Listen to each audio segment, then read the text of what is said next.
Philippines and hello world! I'm back, I'm bakla!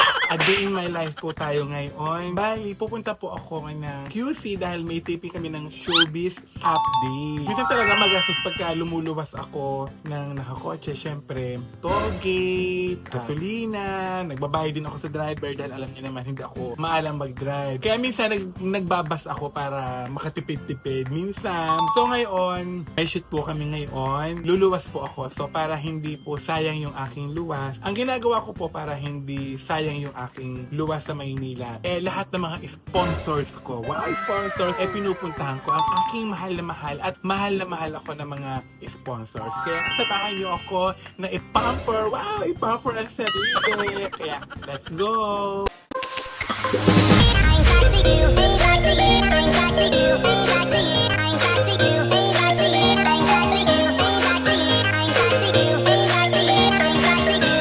For that, I just wanna say thank you kay Ate Susan dahil siya may bigay ng aking damit na akin. Ayan, kahit kainitan, naka-jacket ako. Kung mapapansin niyo po, nakaganto po ang aking upuan at mga gawa po ng sa mga problema na po talaga ako sa mga pusa. Dito po talaga sila umiihi. Ewan ko bakit gusto nila diyang umiihi. Kaya stressful. Talaga sa ipinagpapasalamat ko, being Diyosa, ang dami-dami ho nagbibigay sa akin ng mga damit. Bukod po sa mga kamag-anak ko. So, yun na rin po ang isa sa mga way na nakakatipid po ako dahil ang tagal ko na hindi bumibili ng mga damit. Nabili lamang ako ng mga damit kapag kailangan, pagka may event na may color motif, tapos pag may mga bonggahang event talaga na kailangan ko magpasadya ng damit. O minsan naman nag-order ako online. Bago ako malis, dumaan muna ako sa porter at sobrang daming tao.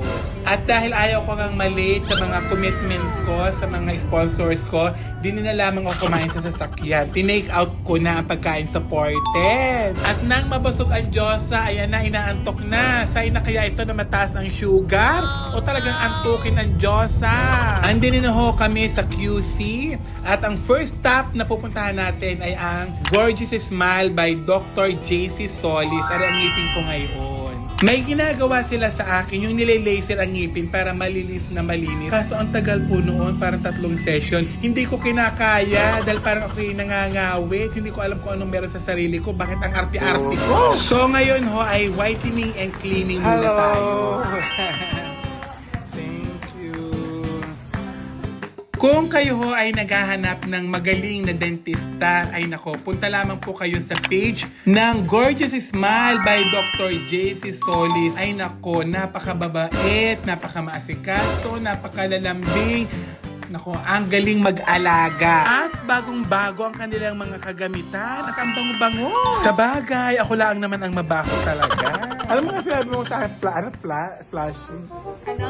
Flashing, sabi sa akin. Yung para hindi mo magdugo yung gum. Floss ka. Floss? Flashing talaga. Ano lang sa flashing? Floss? Ano yung floss? Ay, ka mag-floss. Ano yung floss? Hindi alam ang floss. Ay, yung para may tali. Oo nga pala. Everyday. Oh, hindi ko ginagawa yun. Mumug lang at toothbrush. Dito, check ko ha. Kung nag-floss ka. Bakit nag-ano ako kanina? Ano yung deep scaling? Ano yun? Oo, nag-deep scaling tayo. Aside sa regular oral prophylaxis, we did deep scaling. Para? Kasi yung mga gums mo, get swollen na. Meron po yung mga dumi na sa ilalim na. We have to do the deep scaling. Sorry naman.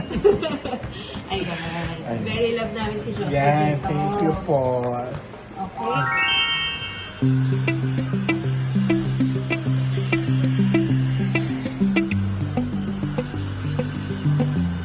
Yan. Kasi, when you brush your teeth sa front, yung loob din dapat. Kasi yung mga finiling natin, mga cavity mo nandyan. So, most likely, hindi mo masyado nababrush, kaya nag-build up na yung bacteria. Kaya, floss mo sila. Brush mo sila. Then, always floss. Floss ka din. In between. No, medyo mahirap lang i-manipulate. Pakita ko na lang sa ngipin mo gusto. Turuan pa ako mag-floss. May ano tayo, may checking tayo next visit mo. Dok, akala ko palinis laan. Bakit may mga assignment?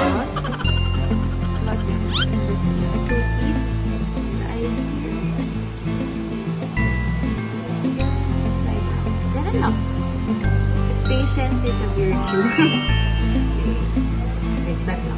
Ganun kung kumakain tayo, nagkakaroon ng mga debris, di ba? So sometimes, katagalan, pag hindi mo sila natututbrush na maayos, nag-harden na, so nag-build up na yung mga plaque.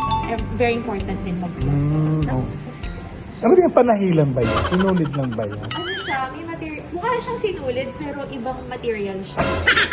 Kaya hindi pa makabili ng ano?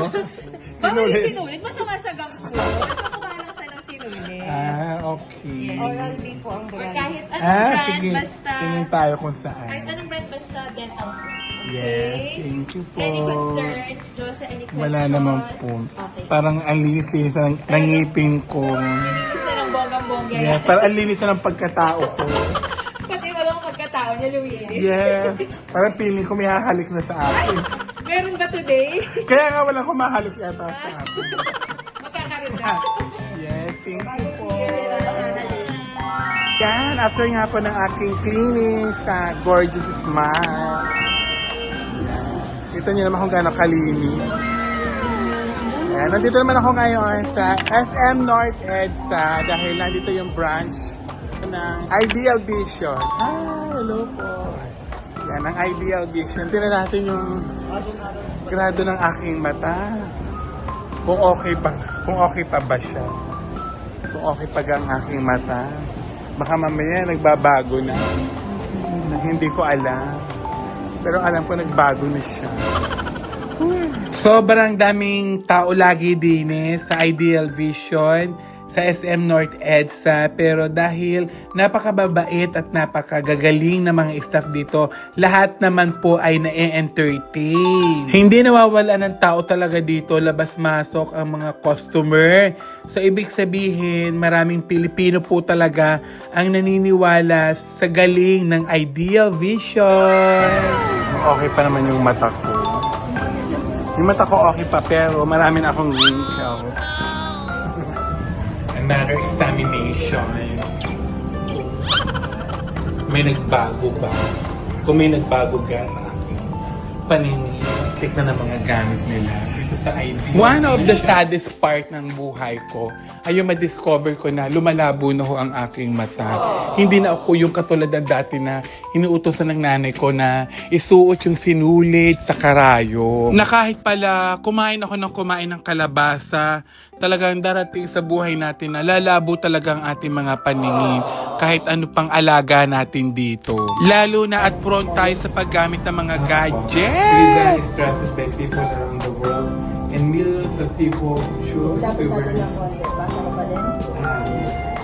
Stressed people around the world and millions of people choose to work with.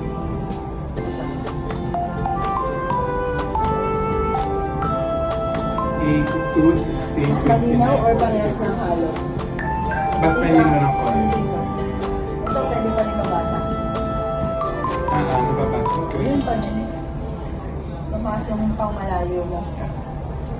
Yung reading mo, same Oo pa nga, rin. no, pag wala na akong salamin. Pag wala na akong salamin, parang hirap na akong basa. Ito na lang siguro, itong dalawa. Kasi may clear na ako yung ginagamit ko ngayon. Ito na lang para very summer.